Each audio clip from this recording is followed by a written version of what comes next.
You know, like you see that from the third and line. All right, we'll call the meeting order. This is why I will lead us to the pledge of allegiance. To the flag of the United States and to the republic for which it stands, one nation under God, indivisible, liberty and justice for all. All right, Mr. State, I'll turn it over to you. I know you have a presentation for us tonight. Absolutely. As you know, the official school PE plan is due to the state soon. And Ms. Kidder has done a ton of work on that plan. So she has prepared a PowerPoint slideshow for us to highlight some of the components of the plan and some of the components of the PE program in general. So Ms. Kidder, I gladly turn it over to you. All right.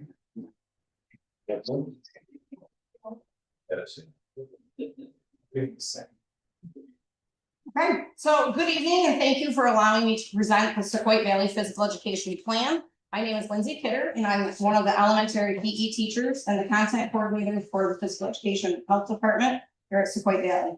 I appreciate the opportunity to speak with you tonight, not just about a plan, but about something that directly impacts every student in our district every single day. Tonight, I want to show you three things. What information is included in our plan that must be submitted to the state, the strength of the program that we already have in place, and how physical education helps each child learn and succeed. Why create a physical education plan? First, this plan is required by New York State and it must be updated every 5 to 7 years. This is a snapshot of our current program and has many elements that are required to be included by New York State.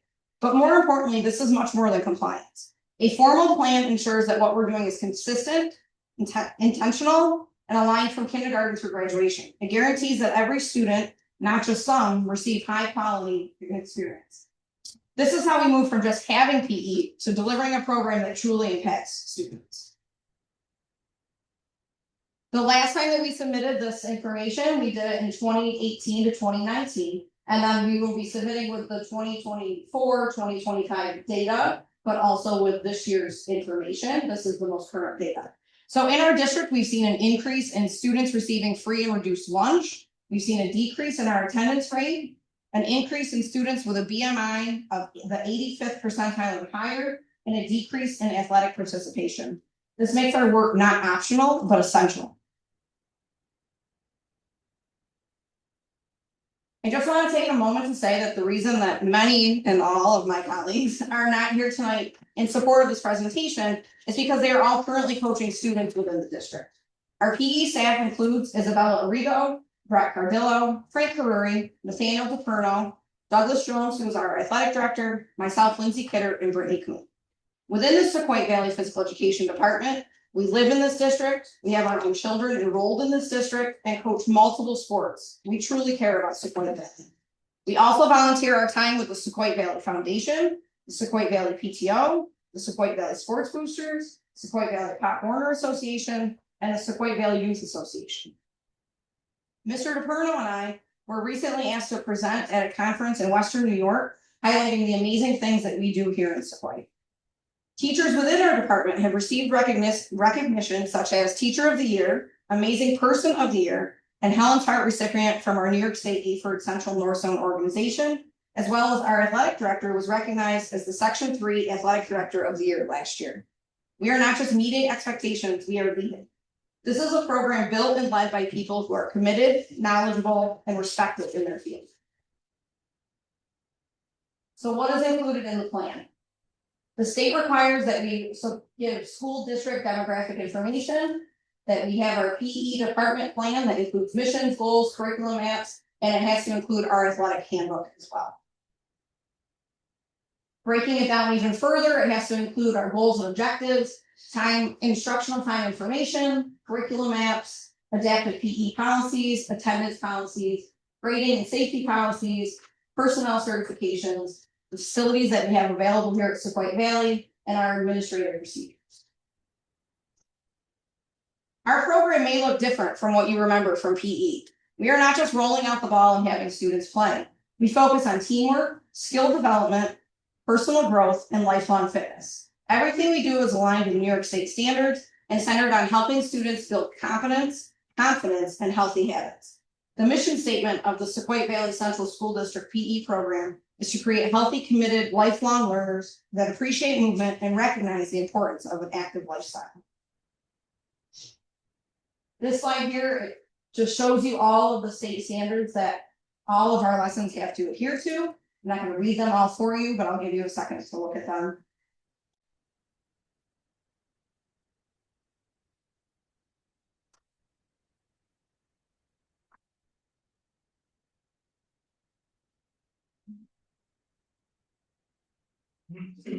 Physical education is mandated by New York State, and we are meeting most of the daily requirements and all of the minute requirements. What that means is that New York State mandates that students in grades K through 3 participate in daily physical education, totaling 120 minutes per calendar week, not the 6-day cycle that we operate on, but per calendar week. Students in 4th grade must participate in PE no less than 3 times per calendar week and must also total 120 minutes.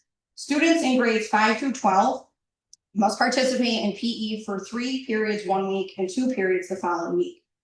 Also, just as a heads up, that if 5th and 6th grade goes back to the elementary school, they will fall under the same mandate as 4th grade and must participate in 120 minutes of PE each calendar week and no less than 3 times per week. Here at Sequoia Valley, we creatively meet the daily PE mandate through our K through 12 fast fitness program. This is a 14-minute movement session integrating ELA, math, and health concepts. Our K through 2 fast fitness program has been an innovative solution that integrates academics and movement, showing that learning and physical activity go hand in hand. Fast fitness is something that we're incredibly proud of and something that other districts have reached out to find out how to run this program so they can implement something similar. Why physical education matters. In a time when student mental health is at the forefront of education, PE provides structured, supportive opportunities to build these critical life skills every single day. In every class, students are learning how to work with others, manage emotions, take risks, and build confidence. These are skills they will use far beyond the gymnasium.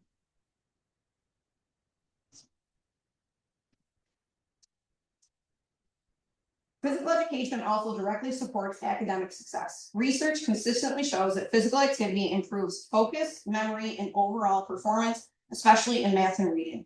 Simply put, movement helps students learn. Sometimes the best way to improve what's happening in the classroom is to get the students moving.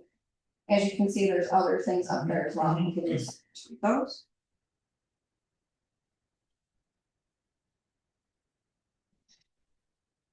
The physical health benefits. As I stated earlier, 33.8% of our students are at risk for being overweight or obese. The statewide percentage of students who are at risk of being overweight or obese is 36%. Furthermore, in Oneida County, 21.5% of students have a BMI of the 95th percentile or higher, whereas only 8% of Sequoia Valley students have the same BMI. This is encouraging for our students and also reinforces something important. The Sequoia Valley Physical Education Program is doing the right things. We address this by ensuring that students are active, teaching lifelong fitness habits, and expanding opportunities like our high school personal fitness class and outdoor experiences such as kayaking and cross-country skiing. Our goal is not just activity, it's sustainable wellness. Physical education also supports mental health. Regular physical activity reduces stress, anxiety, and depression, while improving mood and resilience. For some students, this is one of the most important parts of their day.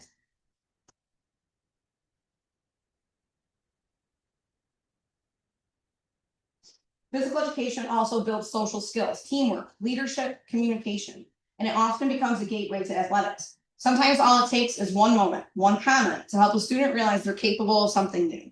That confidence can carry over into sports, school, and life.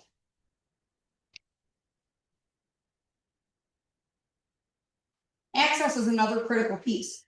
With about 40% of our students receiving free or reduced lunch, not all students have the same opportunities outside of school.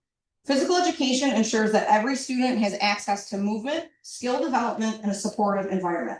For many students, physical education provides access to structured physical activity that they may not otherwise receive. PE ensures that every child, regardless of background, has access to those things: movement, skill development, and wellness education. For many, physical education is their primary opportunity to be active. Physical education supports the district's mission by developing healthy, resilient, and engaged learners. We are helping to develop responsible learners who understand teamwork, goal setting, and perseverance. Our program aligns fully with the New York State standards while directly supporting the district's mission of developing lifelong learners. We are educating the whole child, physically, socially, and emotionally.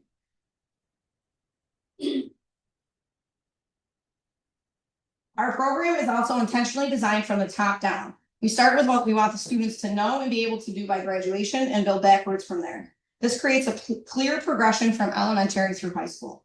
Students aren't just participating, they're developing skills over time in a meaningful, structured way.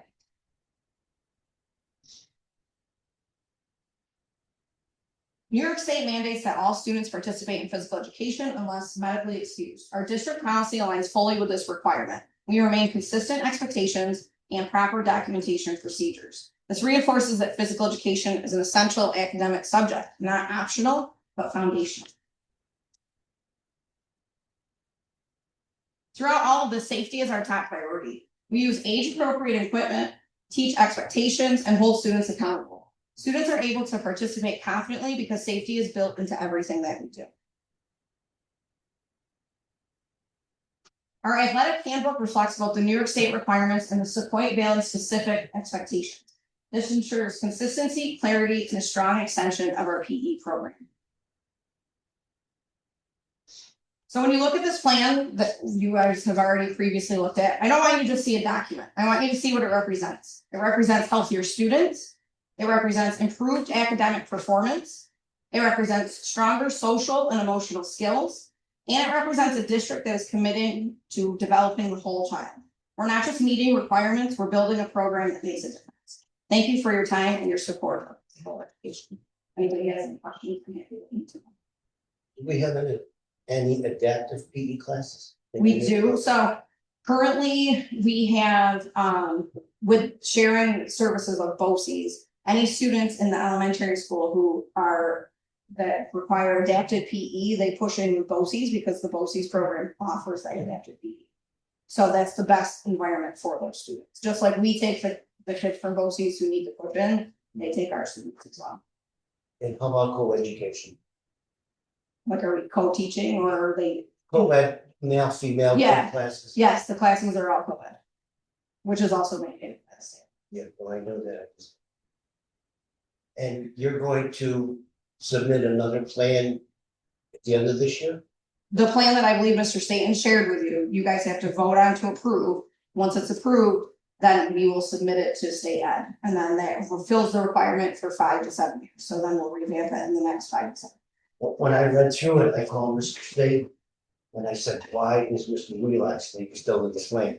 So I can answer that You too. can answer that, but it caught me by surprise. So New York State also mandates that each school district has a director of physical education and health. And to be the director of physical education and health, you have to have someone who has the physical education degree, but also has an administration degree. So some districts don't have it. When Ron was here, he obviously had both of those certifications. No one else in our department has that. So we have partnered with BOCES, and through a co-cert BOCES, Ron is serving as the director of physical education and health for us and other districts. I don't know exactly what. Sure. So he did review the plan to a proper level. Yes, him and I have been back and forth on it. Let's see, there was a, in the beginning of, I think, slide 2, there was a stat about participation going backwards. Yeah. 66 and 43. Yeah. How was that measured? And what's with the? So that was measured kind of just by me, by looking at the numbers. So when we first submitted the plan years ago in 2018 and 2019, I had the numbers of what the percentage was. So then I talked to Heather Larrabee and got the percentage, the numbers of students now, and I figured percent. For those kids that are doing things beyond PE, I thought if all kids are going to PE, why is the number so low, I guess? No, but that was for athletics. Oh, The number was athletics. No, Yeah. PE, every kid has to do PE. Yeah, okay. It's required by New York State. So even if you are in a different, like you're in an intense soccer program, you still have to take physical education. New York State says there's no exemption for PE. I was a little shocked by the number of students that just sport. That's the number that's the number we're talking about. That was a little Surprising it was that long. Yeah, there's a lot of sports now, like outside of. the school. Yeah. So there's a lot, I know the kids that I don't. was so play shocked. Athletics. Yeah. Because they're in travel clubs, and there's so much commitment outside of here for that, so sometimes you can't, you have to choose, are you gonna do club ball or are you gonna play for your school? I did look it up too to see like, is that abnormal? Is it just us? And it seems it was pretty on par for like within New York State and nationwide. That sports participation is down.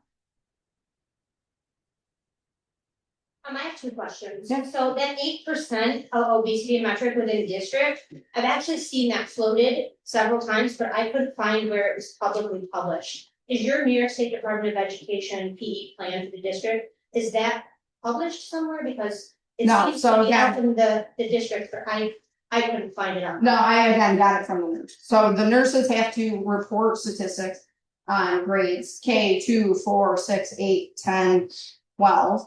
So from their physicals, they have to report that. So I got that number from the high school nurse, what the numbers were in 24, 25, and figured out the percent.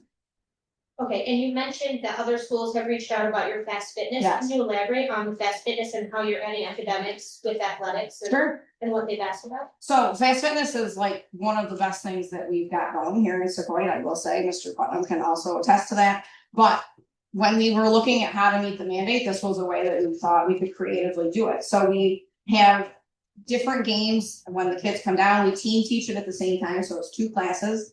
It's only 14 minutes long, but they come down and they are playing games where just the other day we used Scrabble tiles and they had to run out, grab a tile, and then work together to form words. So even kindergartners were coming up with 2-letter words, 3-letter words that they could do.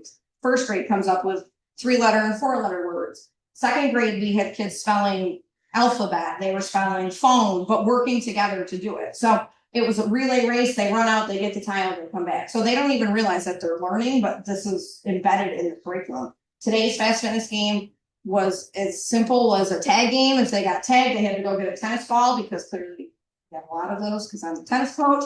And they looked at the ball, which are all numbered 1 through 4, and they had to add a number to that ball. So they picked a 4, they added 3 to it, they had to do 7 jumping jacks or whatever the exercise was that we asked them to. They put the ball back and they're back in the game. They're playing the tag. So, and we've done this with, like I said, mainly ELA and math. We're also using it to add some health concepts. We play like a boating safety game and just using that time to try to embed what the teachers are teaching, make it a little bit more concrete for the kids. And yeah, other school districts that we've spoken to years ago, Mr. Smith and I presented on this at a conference, and we provided them with a lot of information. So I know a lot of the schools took it and did what they could with it. The Central Valley School District had reached out many years ago. Cooperstown has a program that's similar, all based on what we started here in Sequoia. So when I work, like Mr. DePerno, Mr. Smith and I, we work with the classroom teachers to find out, like when their curriculum changes, they just changed to CKLA. I went through a lot of the activities, the take-home activities that they were doing and thought, what can we do to put this into PE and make it so it's aligned with what they're still doing. And now next year when they get a new math curriculum, I'll do the same. The teachers are always super supportive. And like today, I was like, oh, we worked on adding 3. And one of the kindergarten teachers was like, oh, we were just doing subtracting 1 or, whatever it was. So they're thrilled. We do a little bit of previewing. So we do talk about time. Not everybody does it, but they're still learning it. And by the end of class, they know how to tell time, at least on the games that we're playing. I know somebody talked earlier about the number of outside school activities. And I'm just curious, how do we handle excuses from families who child played a hockey game over the weekend, they came in, they're very sore, or the opposite, they got a big hockey game series coming up this weekend. I don't want to participate in the gym getting hurt the next 2 or 3 days. How do you handle that? It seems to be a problem, Lindsay, a lot of schools are struggling with. I mean, here in Sequoia, I would say in the elementary school, the policy has typically been that like if a kid gets hurt at home, the parent can write a note for like, please excuse, so-and-so for like 1 day. After, I think it's 3 to 5 days, the nurse calls home and is like, okay, now you have to go to the doctors and get a note. We have young kids who are participating in athletics over the weekends. Nobody's ever said to me, I can't play. We're fortunate. Yeah, and to my knowledge, in the high school and the middle school, I don't think. It's same thing, but we're very, especially in the elementary school, because that's where I can speak, we're very diligent about when you have a doctor's note, you can't play, but once you're released, you're back in playing. But like I said, New York State says there's no exemption for physical education, so even if you are in a really rigorous sport outside of school, that doesn't count towards physical education. All our kids who go to BOCES have phys ed in their schedule. Yes. I just want to be clear too, all the recess the kids do every day, that does not count. No. No, that does not count. No, because it's gotta be taught by a certified physical education teacher, has to follow a curriculum and a program. Like I said, we're not just rolling the ball out, we have lesson plans, and included in this plan at the end, one of the PDFs, in the end of the PDF, it shows you our curriculum map and things that we're teaching and what we're doing. Like I said, we are doing maybe things that like I didn't do when I was younger, we're teaching like orienteering, and we're taking the kids to go snowshoeing, and we're doing a lot of really Dodgeball's out. dodgeballs out, yeah. So sad. Any other questions? All right, thank you very much. Thank you.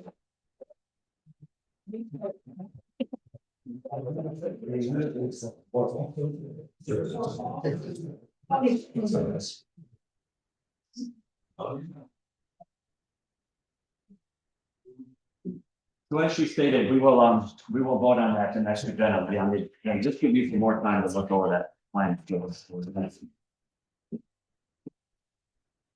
All right, that is all for our presentation.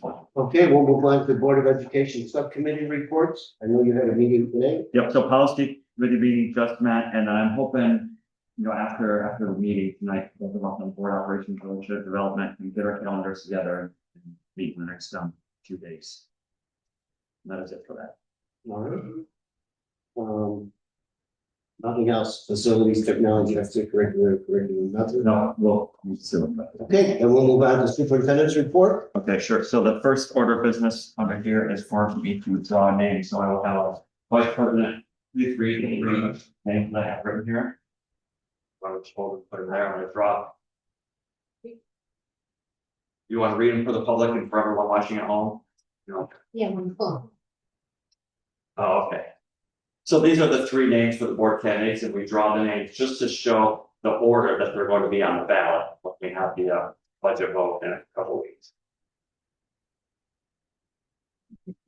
Oh, you have to punch.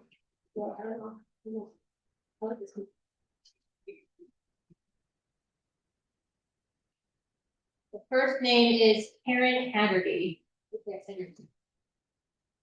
second name is Anthony Nicotera. The third name is Jennifer George. All right, thank you very much. So as I said, those will just be the order of the names on the ballot. But I'm sure that's the question.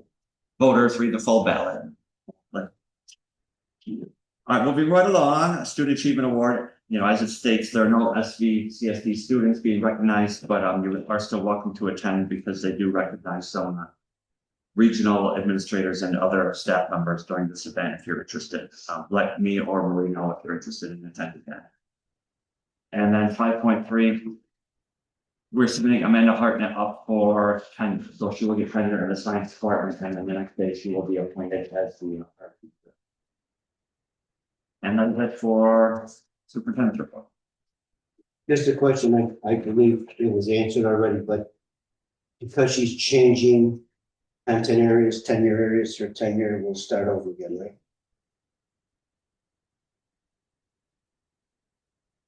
Okay, we'll move on to old business, Board of Education. We'll move on to new business.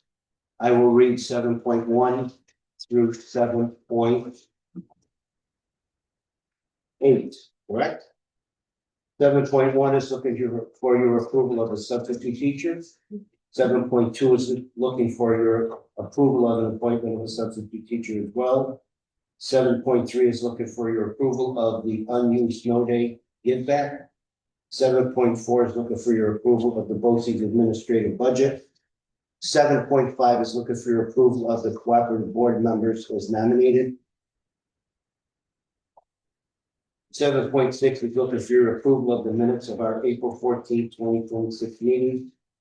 7.7 is looking for your approval of a resolution authorizing payment of bills as approved by our claims auditor. 7.8 is looking for your approval of the Committee on Special Education and Committee on Preschool Special Education recommendations.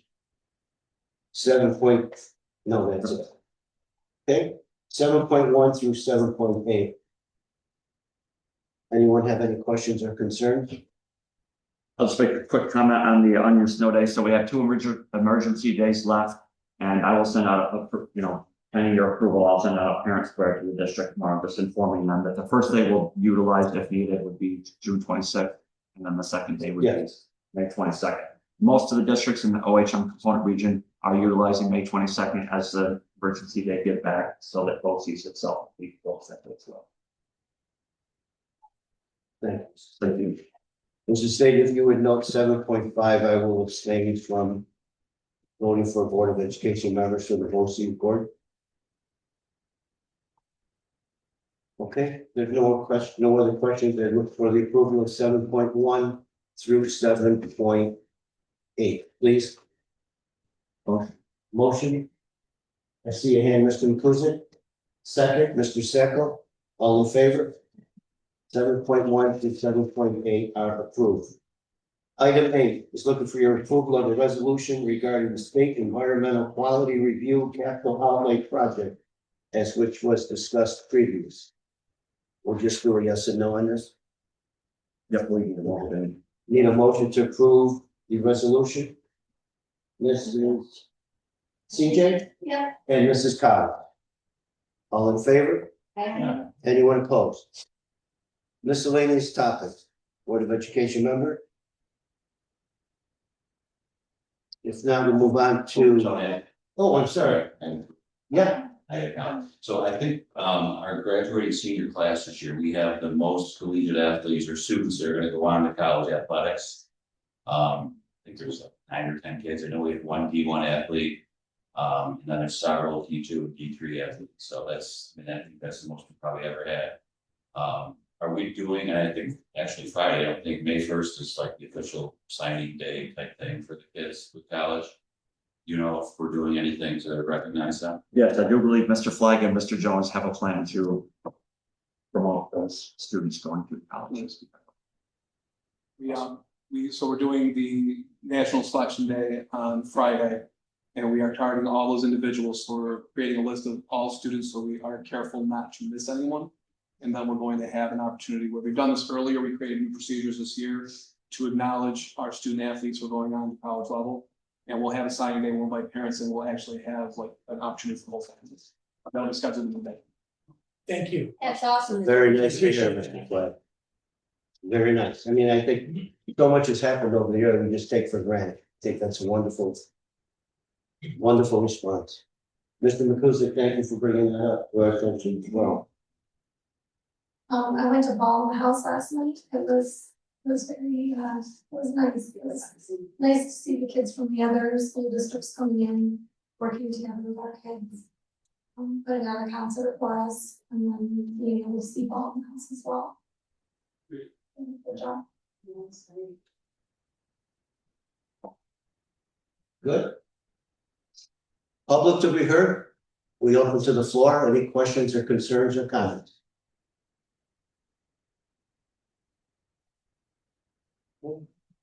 If not, Mr. Stain, you have a request to go into executive session.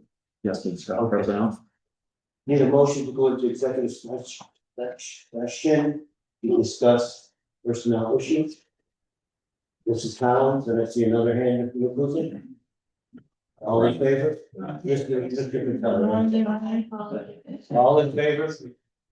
Board of Education going into executive session to discuss a confidential matter. Thank you very much. You want it?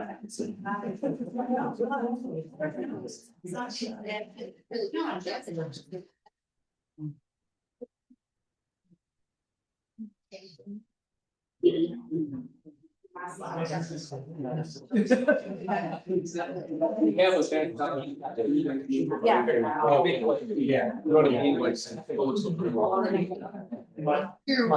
did it. We did it. Yes.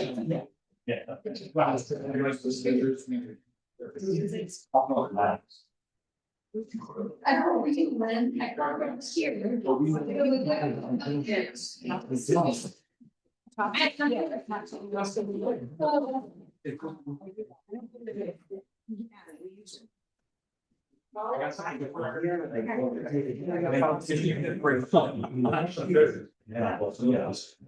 Mr. Flake.